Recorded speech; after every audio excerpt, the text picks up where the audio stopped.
근데 이번 주는 아주 전쟁 같은 주간이 될 거예요. 애플, 아마존, 그 다음에 메타, AMD, 그 다음에 마이크로소프트. 듣기만 해도 아찔한 친구들의 실적이 깔려있는 상태입니다. 그래서 이 친구들의 실적 발표가 매일매일 대기 중에 있어서 이 부분으로 주가의 흐름이 굉장히 다양해질 것으로 보여지는데, 제가 최근에 기술주에 대한 실적 발표에 대한 정답을 말씀드렸습니다. 실적 대부분 좋게 나와요. 이게 실적이 대부분 좋게 나오지 않으면요, 여러분, 그동안 주가가 올라온 게 허상일 거예요. 자, 안녕하십니까, 파생왕 송대표입니다. 2024년도 10월 28일 월요일 현재 시간 오전 10시 58분 지나고 있습니다. 주말 잘 보내셨습니까? 지난주 금요일은 저희가 업무를 진행하지 않아서 영상을 올려드리지 않았습니다. 자, 오늘부터 다시 한번 업무를 진행합니다. 자, 여러분 시장 어떻게 잘 대응하셨는지 모르겠습니다. 금요일장은 제가 저녁 시간에 저 혼자서 시장 분석했다고 시장 보고 있었는데 상당히 흥미로워서 토요일 새벽까지 잠을 이루지 못했습니다. 그만큼 임팩트가 좀 있었던 장세였고요. 분명히 좀 흐름만 객관적으로 평가를 하면 너무 좋았다, 너무 나빴다 라고 말하기가 어려울 정도의 그런 분위기를 보였습니다. 먼저 새벽에 와있던 다우지수부터 보시면 다우지수는 전장 대비해서 259포인트 0.61%가 조정을 받은 42,114포인트에서 하락 마감했습니다. 일단 보시다시피 다우지수는 지금 연속성 있는 조정권에 들어간 것으로 보여지고요.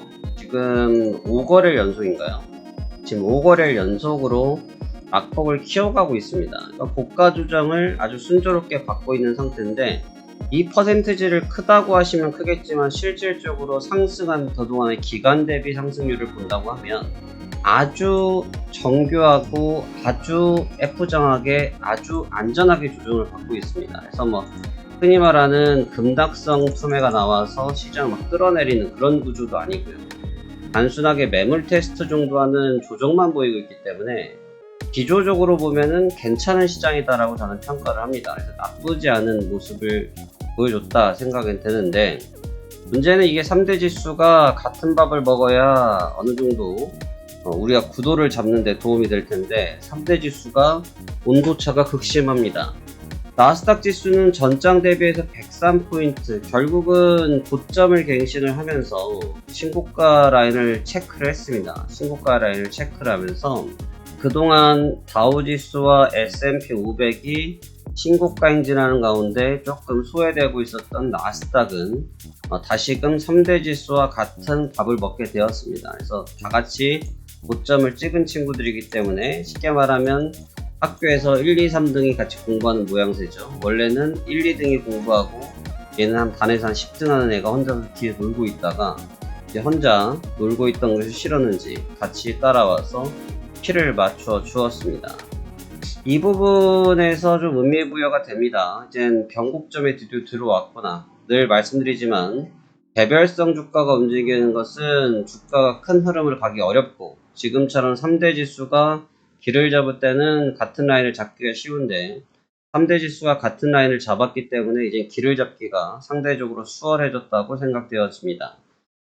일단 기술주들은 전반적으로 좋은 모습을 보였는데, 특히나 M7 종목군들 대형 기술주들이 올 초 상반기 기준으로 놓고 봤을 때 흐름만큼 큰 폭으로 상승을 하면서 주가를 견인하는 모습을 보여줬습니다. 아주 좋았던 것 같습니다. 역시나 가운데는 테슬라가 있었고요. 테슬라는 보시다시피 지금도 빨간불을 반짝반짝 키면서 다시 한번 역사적 고점을 한번 도전해봐 하는 품새를 잡고 있습니다. 다 알고 계시겠지만 지금 트럼프 대통령 후보에 대해서 일론 머스크가 후원하고 있는 부분들, 거기에 대한 기대치들과 실적에 대한 부분들이 접목되어져서 이러한 흐름을 만들어주고 있는데, 얼마나 강력한 흐름이 이어질지, 이젠 대선이 바로 눈앞에 기다리고 있기 때문에 얼만큼 강력하게 유지가 될지는 조금 더 살펴볼 대목이라고 생각됩니다. 하지만 이 부분 때문에 주가가 올라온 것은 분명한 사실이고, 엔비디아도 다시 한번 140불 이상에서의 시세를 형성하기 시작했고, 140불 라인대가 나름대로의 두터운 저항권을 형성했었다고 하면 두터운 저항권들을 모두 메꿔지기 시작했다. 그래서 메꿔주기 시작하면서 긍정적인 시그널을 주기 시작했다. 좋은 평가를 할 수 있을 것 같습니다. 자, 그렇다면 이제 M7 종목군들이 올 상반기 이후 거의 한 8개월, 7, 8개월 만에 다시 한번 랠리를 보여주고 있기 때문에 이 측면을 얼마나 좋게, 얼마나 긍정적으로 계속해서 해석해 줘야 될지 여부가 지금 관건이라고 생각이 되어지고요. 이 부분에 의해서 주가의 움직임들이 상당히 극심한 변화를 가져갈 것으로 보여집니다. 근데 이번 주는 아주 전쟁 같은 주간이 될 거예요. 사실 제가 늘 전쟁 같은 주간이라고 말씀을 드리지만 이번 주는 애플, 아마존, 그 다음에 메타, AMD, 그 다음에 마이크로소프트. 듣기만 해도 아찔한 친구들의 실적이 깔려 있는 상태입니다. 그래서 이 친구들의 실적 발표가 매일매일 대기 중에 있어서 이 부분으로 주가의 흐름이 굉장히 다양해질 것으로 보여지는데, 제가 최근에 기술주에 대한 실적 발표에 대한 정답을 말씀드렸습니다. 실적 대부분 좋게 나와요.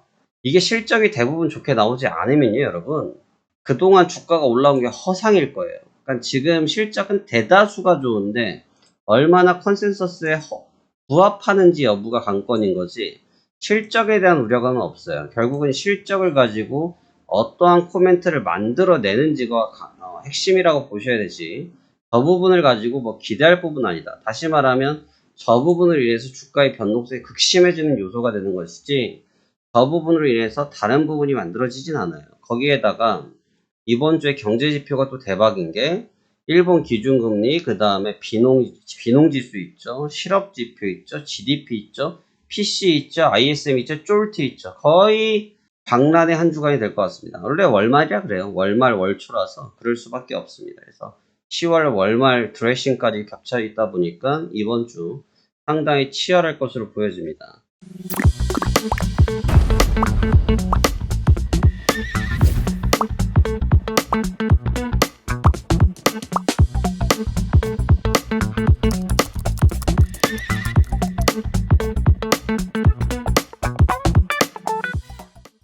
자, 지난주까지 어찌어찌해서 저도 뭐 수익을 잘 맞추면서 가고 있긴 합니다만, 이제 시장이 제 생각에는 굉장히 까다로운 상태에 들어온 것으로 보여집니다. 저 지금 매매 안 하고 있고요. 포지션 잡고 있지도 않고 있고 설정하지도 않고 있습니다.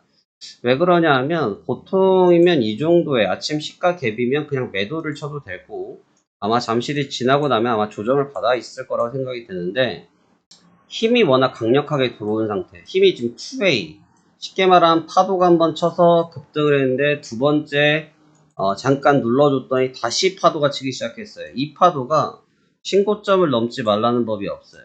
저는 일단 그 부분을 한번 짚고 넘어가고 싶은 생각이라서 관망하고 있는 상태이고요.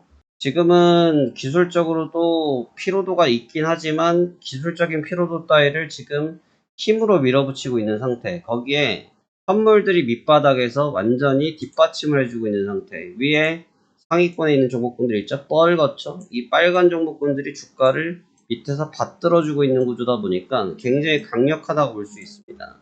근데 이 시세가 얼마나 좀 이어질지가 이제 관건이 될 것 같은데, 전략은 크게 두 가지가 되실 수 있을 것 같아요. 기본적으로는 추세를 추종하시는 추세 추종 전략을 사용하셔도 무방하실 것 같고, 아니면 추세 추종이 좀 불편하시다고 하면 고가에서의 매도 전략을 쓰셔도 무방하실 것 같습니다. 하지만 고가에서의 매도 전략은 본장이 열렸을 땐 좀 조심할 필요가 있는 게, 지금 다우지수와 나스닥 지수의 온도차가 보이시죠? 다우지수는 기술주가 강세 마감을 했는데 이 부분이 또 오늘 한번 만날 가능성이 높아요. 만난다라는 것은 뭐냐면, 다우지수가 올라가서 만나든지 나스닥 주가가 내려와서 만나든지 두 사람이 키스할 확률이 높거든요. 키스를 할 확률이 높기 때문에 변동성이 상당히 지저분하게 나타날 공산이 높다고 좀 분석이 됩니다. 그렇기 때문에 그 측면을 고려해서 봤을 때 너무나 공격적으로 지금 트레이딩 할 수 있는 시간대는 프리마켓 타임 때 가능할 것 같고, 본장에 들어가서는 오히려 조심하게 접근해야 되지 않을까 생각되어집니다. 그래서 오늘 그 부분은 제가 매매를 진행하면서 같이 한번 보여드릴 예정이고요. 현재 시점에서 다우지수의 조정 부분을 저는 신경을 쓰고 있습니다. 사실 나스닥이 올라온 것은 그동안 3대 지수에서의 가장 좀 덜 떨어져 있기 때문에 올라오는 것에 대해서 크게 신경 쓰고 있지는 않습니다. 다만 지금 걱정하고 있는 것은 신고가 랠리를 보였던 다우지수가 고가에서의 조정 시간이 길어지고 있다는 거예요. 앞서 말씀드렸지만 고가에서 조정폭이 크지는 않습니다. 조정도 굉장히 조금씩 기술적으로 잘 해주고 있기 때문에 이 부분이 아주 문제가 될 것으로 생각되진 않지만, 문제는 이 측면이 가속화 이어졌을 경우에 시장의 부하가 상당히 많이 받아질 수 있다, 이 생각을 버릴 수가 없을 것 같아요. 그래서 그 측면을 잘 염두하셔서 오늘장도 대응하셨으면 좋겠습니다.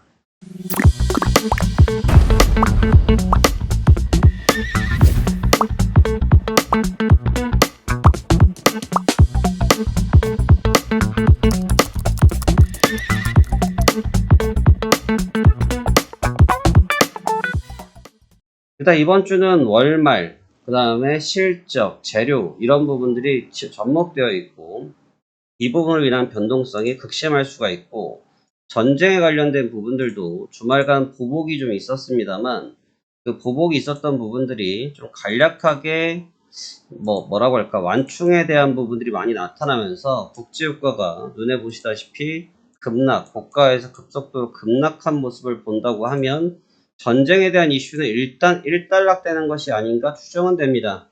하지만 추정은 되고 있지만 갑자기 이 분위기에 미사일 하나 또 떨어지면 완전히 냉랭한 분위기 될 수 있기 때문에 그 점도 하나 같이 염두하셔가지고 시장 접근해 보셔야 될 것 같습니다.